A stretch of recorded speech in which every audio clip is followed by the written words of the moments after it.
The knock on the door was loud enough to shake the walls. When Aisha opened it, her jaw dropped. A billionaire CEO stood on her porch, his expensive suit glinting under the morning sun. And the words he spoke next left her frozen in place. But to understand how a poor waitress ended up face to face with one of the most powerful men in the city, we need to go back to a late, stormy evening in the small diner where she worked. Aisha Johnson was 24, exhausted, and barely hanging on. Every shift at Mel's Diner felt like an uphill battle. She wiped tables, carried trays twice her size, and often skipped her own meals just to save a few dollars. Her manager, Mr. Carlton, a man with a permanent scowl and a greedy eye, reminded her daily, "You're replaceable, Aisha. Don't think anyone's going to feel sorry for you." But what Carlton never saw was her quiet strength. The way she endured insults from rude customers, the way she smiled through the pain of hungry nights, the way she slipped her last tip into her younger brother's backpack for his school lunch.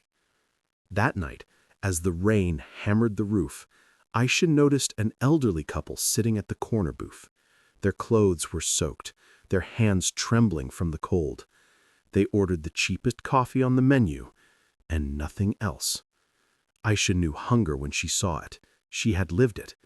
And so, without a second thought, she walked to the kitchen, ordered a hot meal, and paid for it out of her own pocket. When she set the steaming plates before them, their eyes filled with tears. The old woman whispered, "Why would you do this for us?" And Aisha simply smiled and said, "Because I know what it feels like to be forgotten." What Aisha didn't know was that someone else in the diner had seen everything. Sitting in a quiet corner was a sharply dressed man. He had slipped in unnoticed, hiding beneath a cap. But his eyes never left Aisha. He saw the way she served others with dignity, even when customers spoke down to her. He saw the way she lifted plates heavier than her, despite her tired arms. And most importantly, he saw her sacrifice. This man was Richard Hale, CEO of Hale Enterprises, a billionaire with a reputation for being ruthless. To the world, he was untouchable. But to Aisha, in that moment, he was just another customer. She had no idea who he was. Later, as Aisha clocked out, Mr. Carlton pulled her aside. "That meal you paid for? That's coming out of your wages. Don't do charity on my time." Her heart sunk. She had barely enough left to cover rent. But instead of arguing, she lowered her head and whispered, "Yes, sure." She walked home that night with soaked shoes, an empty stomach, and a heart heavy with worry. But what she didn't realize was that her small act of kindness had set something far greater in motion. The next morning, the knock startled her. Aisha opened the door, expecting maybe a neighbor, but instead, there he was, Richard Hale. His driver waited by the car. His suit looked like it cost more than her yearly salary, yet here he stood on her cracked porch, looking her straight in the eyes. "Miss Johnson, we need to talk." Aisha's knees almost buckled. I think you have the wrong house," she stammered, but Richard shook his head. "No. I saw what you did last night at the diner. The world needs people like you, and I'm not here by accident." Her hands trembled. She had no idea why a billionaire would come to her door. Richard stepped inside. Glancing at the peeling wallpaper, the stack of overdue bills on the counter, the fridge humming with emptiness. Then he turned to her and said words that felt like they had been pulled from a dream. "I want to offer you a position at my company. People like you, people who care about others even when they have nothing, are the ones I want by my side." Aisha was stunned. After years of being overlooked, dismissed, and mistreated, here was an opportunity that could change everything. But before she could respond, a shadow appeared in the doorway. It was Mr. Carlton, her diner manager. He had followed Richard's car all the way to her house, curiosity eating at him. And when he heard the words job offer, his face twisted with rage. "You don't deserve this, Aisha. You're just a waitress. You'll embarrass him. Richard, don't waste your time. She's nothing but trouble." Aisha froze. Her chest tightened. Years of insults, of being told she was nothing, came rushing back. But Richard turned slowly to face Carlton. His voice dropped to a chilling calm. "Funny, because from where I'm standing, she's worth more than you'll ever be." Carlton's mouth opened, but no words came out. For once, the bully was silenced. Aisha's eyes filled with tears. For the first time in her life, someone powerful had stood up for her. She felt justice like she had never felt before. Richard smiled at her gently. "So, Miss Johnson, what do you say? Will you take this chance?" But just before Aisha could answer, Richard's phone buzzed. His face darkened as he glanced at the screen. "It seems not everyone wants you to succeed. Someone from the diner just filed a complaint against you." Aisha's breath caught in her throat. A complaint? What kind? And why now? The story had just taken a dangerous turn. From sacrifice to opportunity, Aisha's world had changed overnight. But with enemies lurking in the shadows, her fight was far from over. Who filed the complaint, and would it destroy her chance at a new life before it even began? The complaint was filed. Richard's face tightened as he read the message, and Aisha felt her chest sink like a stone. For the first time, she wondered, was this all a cruel trick? Could her one chance at a better life be ripped away before it even began? But what Aisha didn't know was that the complaint was only the beginning of a storm that would expose greed, jealousy, and betrayal, and force her to prove her worth in front of the entire city. The complaint came from Mr. Carlton.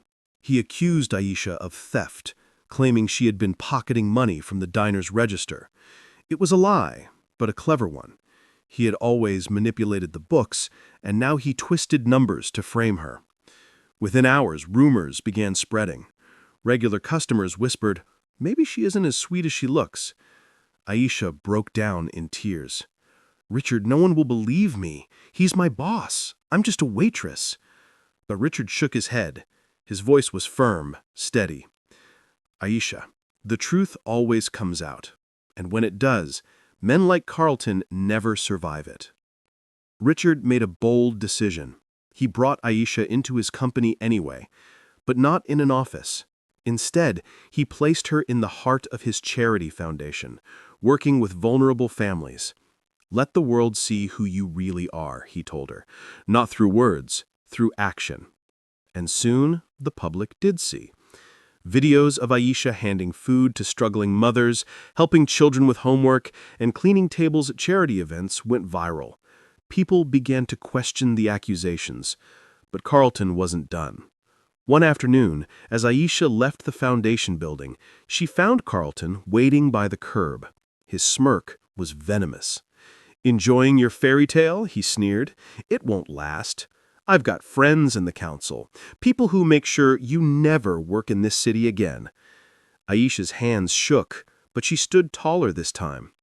"Mr. Carlton, I spent years afraid of you. Not anymore. I don't need your approval, and soon the world will see what kind of man you really are." He laughed. "We'll see, girl. We'll see." What neither of them realized was that someone had filmed the entire exchange from across the street. The video hit social media that night. Millions watched as Carlton sneered threats at a young woman just trying to build a life. Comments flooded in. "Who treats people like this in 2025? This man should be investigated." The tide shifted almost overnight. Reporters swarmed the diner. Customers vanished. Carlton's empire of intimidation began to crumble. Meanwhile, Aisha's reputation soared. What began as a lie turned into proof of her integrity. She was no longer just a waitress. She was a symbol. But then came the real shock. Richard invited Aisha to a board meeting at Hale Enterprises. The room was filled with men in suits, all whispering as she entered. Then Richard looked at her with something in his eyes she couldn't quite read. Pride, but also a secret. Aisha, there's something you need to know. This isn't just about charity. It's about legacy. And the truth is, you have a bigger connection to my company than you realize. The room fell silent. Aisha's heart pounded in her chest. What do you mean? She whispered. Richard took a deep breath. The foundation you've been working for, it was inspired by someone very close to you. Someone you lost. And if you're ready, I'll tell you exactly who. The story was no longer just about kindness or injustice. Aisha was on the brink of uncovering a hidden tie to the billionaire himself, a secret that could change her identity, her future, and everything she thought she knew. Aisha froze as Richard's words echoed in the boardroom. This isn't just about charity, it's about legacy. The air was so thick with tension you could almost hear her heartbeat. And then Richard said something that made the entire room gasp. Richard leaned forward, his voice softer now. Aisha, years ago, before Hale Enterprises became what it is today, there was a small group of visionaries who built the foundation of this empire. One of them was your father. Aisha's breath caught. My father? No, that can't be. He died when I was a child. We had nothing. Richard nodded. Because his share was stolen. He was forced out by greedy men like Carlton. They buried his name and left your family with nothing while they grew rich off his ideas. The room was silent. Aisha's eyes filled with tears, but behind the pain was fire.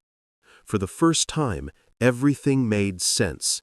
The way Carlton had despised her, the way life had seemed stacked against her family. She wasn't just a waitress who'd stumbled into kindness. She was the daughter of a man who had been wronged, carrying a legacy that powerful men wanted to erase. Richard placed a folder on the table. Inside were old documents, contracts, letters, proof. I've spent years searching for your family, Aisha. I couldn't save your father, but maybe I can restore what was stolen from you. The board erupted into whispers. Some men looked nervous, others furious. But Aisha, she just sat in stunned silence, clutching the folder that held the truth of her past. Of course, the reveal didn't sit well with everyone. Several executives pushed back. This girl has no experience? You can't just hand her power because of who her father was? Another scoffed. She's a waitress, Richard. Do you really think she can handle the weight of this company? Richard's gaze was steady. She's more qualified than any of you. She has something none of you understand: integrity. But Aisha didn't want handouts. She stood up, her voice trembling but strong. I don't need a seat at this table just because of my father. If I'm to be part of this, I'll earn it. The room fell silent again. For the first time, the executive saw not a waitress, but a fighter. News of the reveal spread like wildfire, and when Carlton heard, he panicked. If Aisha's father's name was restored, Carlton's own crimes, the forged contracts, the stolen wealth, would come to light. So, he struck first. He called a press conference, standing in front of cameras with his crocodile smile. This young woman is a fraud. She's manipulating Mr. Hale with lies and playing the victim. I have proof she isn't who she claims to be. The smear campaign reignited. Headlines exploded. Aisha's face was everywhere.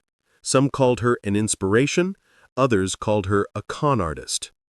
But what Carlton didn't know was that his time was running out. The following week, Richard brought Aisha to a gala filled with reporters and business leaders. It was here, he promised, that the truth would finally be revealed. As Aisha stepped onto the stage, cameras flashed. She could feel the weight of the world pressing down on her. And then, just as Richard reached for the microphone to speak, a voice from the back of the room shouted, "Stop this charade! I have evidence that will destroy both of them." All eyes turned, and there, walking down the aisle with a folder in his hand, was Carlton. The crowd gasped. Aisha's heart raced, but little did Carlton know. Someone else in that room had been waiting for this exact moment. The battle lines were drawn. Aisha wasn't just fighting for her reputation anymore. She was fighting for her father's legacy, for justice, and for the truth. And with the world watching, the next move could either crown her or crush her forever. The ballroom was silent. Chandeliers glittered overhead, cameras flashed, and hundreds of eyes fixed on the stage. Aisha stood there, trembling but unbroken, while Carlton stormed forward, holding a folder he claimed would end her for good. And in that moment, no one knew who the real fraud was. Carlton's voice thundered through the hall. "This so-called waitress wants you to believe she's the daughter of a forgotten man. But here," he raised the folder high, "are documents proving she falsified her identity, manipulated Mr. Hale, and fabricated her father's connection to this company." Gasps erupted. Reporters leaned forward. The board members exchanged nervous glances. Aisha's knees almost buckled. But then Richard stepped forward, calm as stone. "Go ahead, Carlton. Show them your proof." Carlton slammed the folder onto the podium, pulling out papers. He held them high like trophies. "Here, bank records, false statements, signatures that don't match." But as the camera zoomed in, Richard's smile only grew. He reached into his own case and pulled out another folder. "Interesting, Carlton, because I have the originals, certified, notarized, and backed by federal investigators." He handed the papers to the moderator. Within seconds, whispers filled the hall. The moderator's voice trembled as he read aloud. "These documents prove not Aisha's fraud, but Carlton's theft. He forged signatures. He siphoned funds. He orchestrated the removal of Aisha's father from the company." The crowd erupted. Reporters shouted questions. Flashes blinded the room. And for the first time, Carlton's confident mask cracked. But Richard didn't stop there. He stepped back and motioned for Aisha to speak. Her voice shook at first, but then it grew stronger, steadier. "All my life, I've been told I was nothing, that people like me don't belong at tables like this. But tonight, I stand here not just for myself, but for my father, who was robbed of his name, for every worker who was told they didn't matter, while men like Carlton grew fat off their labor. We are not invisible. We are not powerless. And tonight, the truth wins." The ballroom erupted in applause. Some stood, reporters clapped, even board members, once skeptical, nodded with approval. Carlton, red-faced and furious, tried to storm out, but security blocked the doors.